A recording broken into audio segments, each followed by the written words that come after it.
तो कितने दिनों के लिए जा रही हो? प्लेट से एक और समोसा उठाते हुए दीपाली ने पूछा। यही कोई 8 से 10 दिनों के लिए, सलोनी ने उकताए से स्वर में कहा। ऑफिस के टी ब्रेक के दौरान दोनों सहेलियां कैंटीन में बैठी बतिया रही थी। सलोनी की कुछ महीने पहले ही दीपेन से नई शादी हुई थी। दोनों साथ काम करते थे।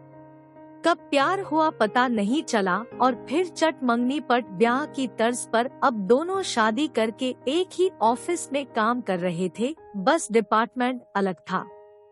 सारा दिन एक ही जगह काम करने के बावजूद उन्हें एक दूसरे से मिलने जुलने की फुर्सत नहीं होती थी। आईटी क्षेत्र की नौकरी ही कुछ ऐसी होती है। अच्छा, एक बात बताओ कि तुम रह कैसे लेती हो उस जगह?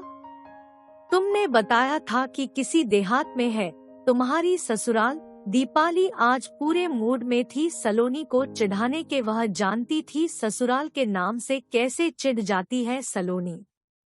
जाना तो पड़ेगा ही, इकलौती ननद की शादी है। अब कुछ दिन झेल लूंगी, कहा सलोनी ने कंधे उचकाए। और तुम्हारी जेठानी, क्या बुलाती हो तुम उसे? हाँ, भारतीय नारी अबला बेचारी। और दोनों फक से हंस पड़ी। यार मत पूछो, क्या बताऊं? उन्हें देखकर मुझे किसी पुरानी हिंदी फिल्म की हीरोइन याद आ जाती है। एकदम गंवार है, गंवार। हाथ भर भर चूड़ियां, मांग सिंदूर से पुती और सिर पर हर वक्त पल्लू टिकाए घूमती है। कौन रहता है आज के जमाने में इस तरह? सच कहूँ तो ऐसी पिछड़ी औरतों की वजह से ही मर्द हम औरतों को कमतर समझते हैं। पता नहीं कुछ पढ़ी लिखी है भी या नहीं। खैर, मुझे क्या, काट लूंगी कुछ दिन किसी तरह। चल, टाइम हो गया है। बॉस घूर रहा है। और फिर दोनों अपनी अपनी सीट पर लौट गई। सलोनी शहर में पली-बढ़ी आधुनिक लड़की थी। दीपेन से शादी के बाद जब उसे पहली बार अपनी ससुराल जाना पड़ा तो उसे वहाँ की कोई चीज पसंद नहीं आई। उसे पहले कभी किसी गांव में रहने का अवसर नहीं मिला था। 2 दिन में ही उसका जी उब गया। उस ठेठ परिवेश में 3 से 4 दिन रहने के लिए दीपेन ने उसे बड़ी मुश्किल से राजी किया था। शहर में जींस टॉप पहनकर आजाद तितली की तरह घूमने वाली सलोनी को साड़ी पहन घूंघट निकाल छुईमुई बनकर बैठना कैसे रास आता। ससुराल वाले पारंपरिक विचारों के लोग थे। उसे ससुर जेठ के सामने सिर पर पल्लू लेने की हिदायत मिली। सलोनी की सास पुरातन पंथी थी, मगर जेठानी अवनी बहुत सुलझी हुई थी। छोटी ननद गौरी नई भाभी के आगे पीछे घूमती रहती थी। सलोनी गांव की औरतों की सरलता देख हैरान होती।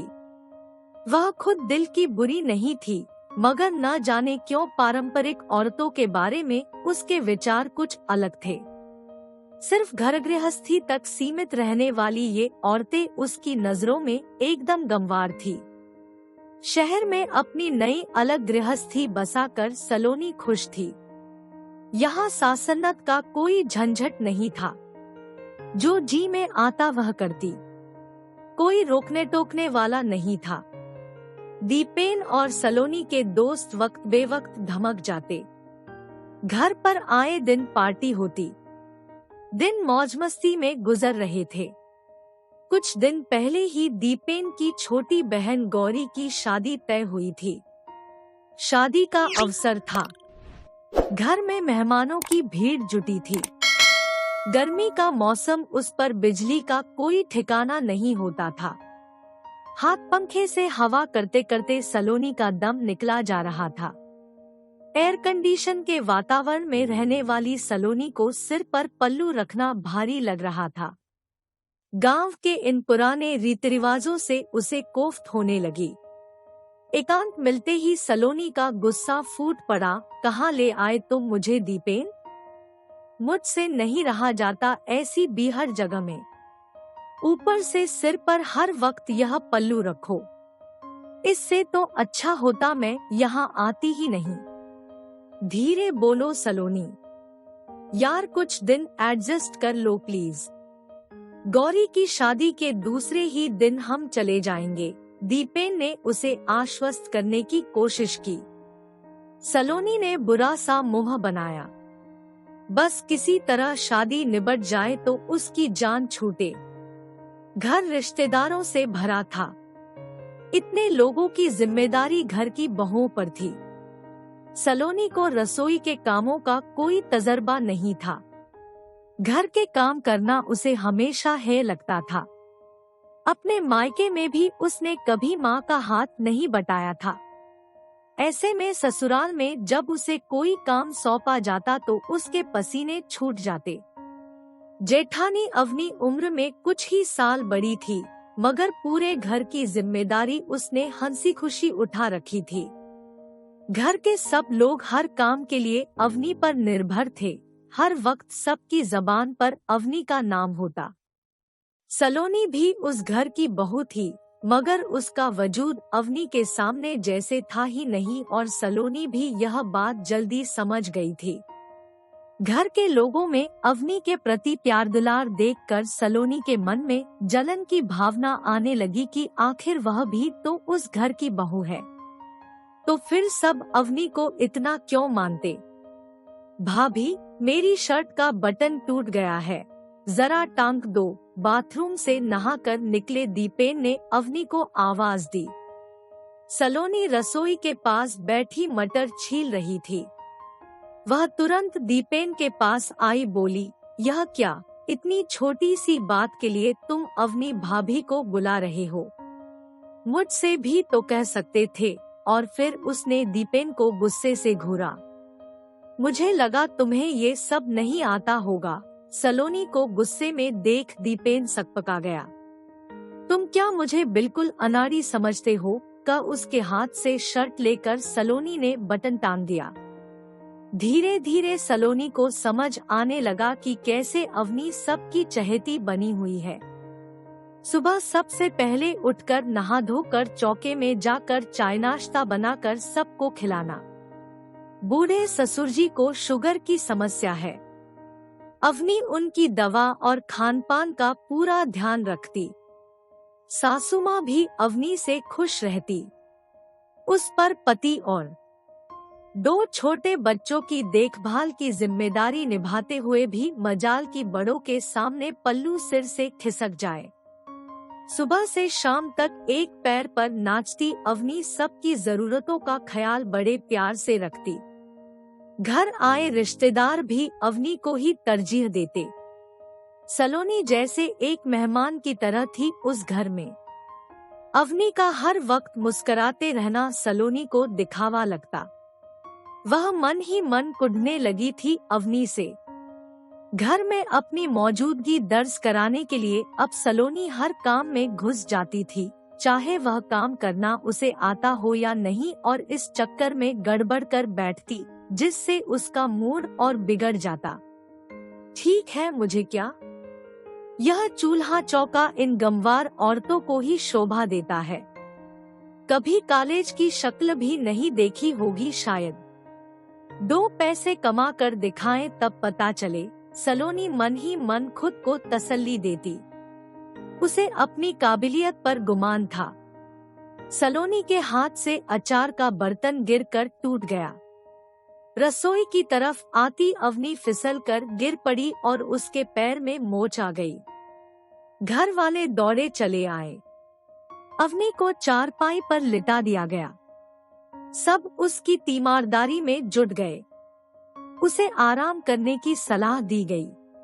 उसके बैठ जाने से सारे काम बेतरतीब होने लगे। बड़ी बुआ ने सलोनी को रसोई के काम में लगा दिया। सलोनी इस मामले में कोरा घड़ा थी। खाने में कोई न कोई कमी रह जाती। सब नुक्स निकाल कर खाते। अवनी सलोनी की स्थिति समझती थी। वह पूरी कोशिश रती उसे हर काम सिखाने की, पर अभ्यास न होने से जिन कामों में अवनी माहिर थी उन्हें करने में सलोनी घंटों लगा देती। मछली बुआ ने मीठे में फिरनी खाने की फरमाइश की तो सलोनी को फिरनी पकाने का हुक्म मिला। उसके पास इतना धैर्य कहाँ था कि खड़े खड़े कलछी घुमाती तेज आंच में पकती फिरनी पूरी तरह जल गई। अरे कुछ आता भी है क्या तुम्हें?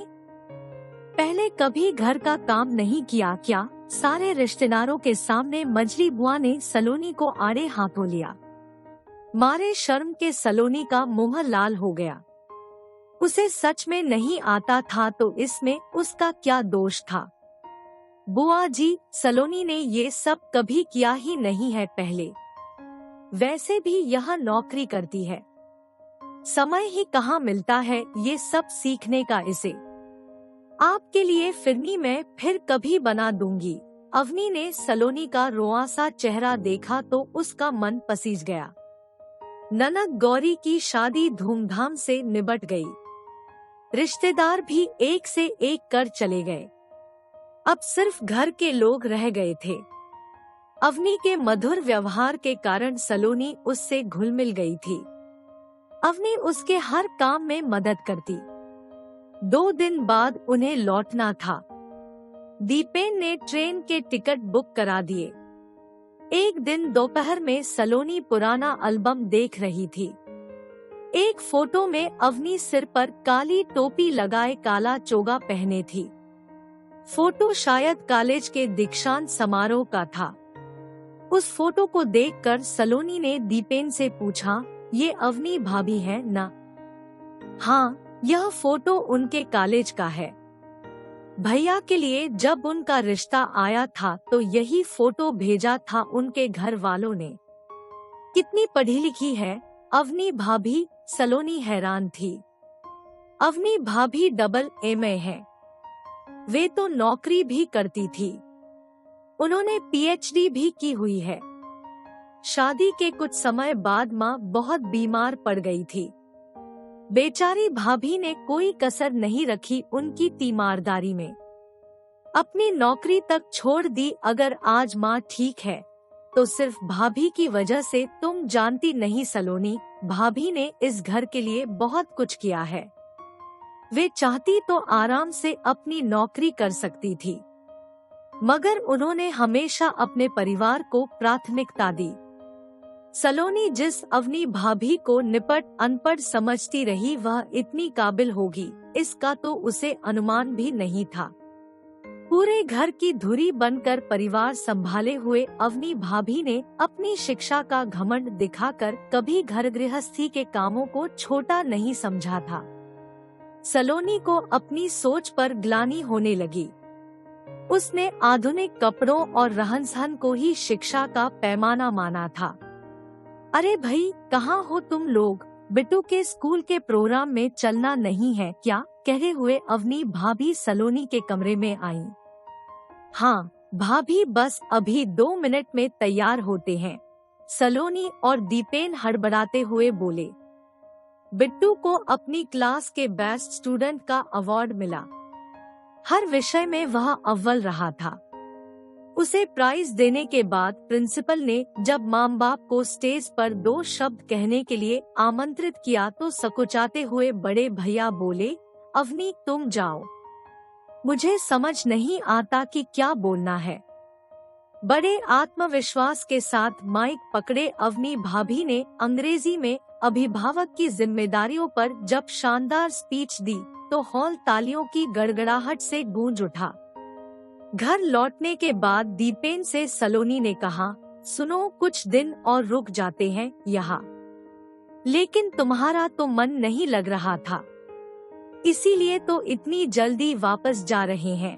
दीपेन हैरान होकर बोला, नहीं, अब मुझे यहाँ अच्छा लग रहा है। मुझे अवनी भाभी से बहुत कुछ सीखना है।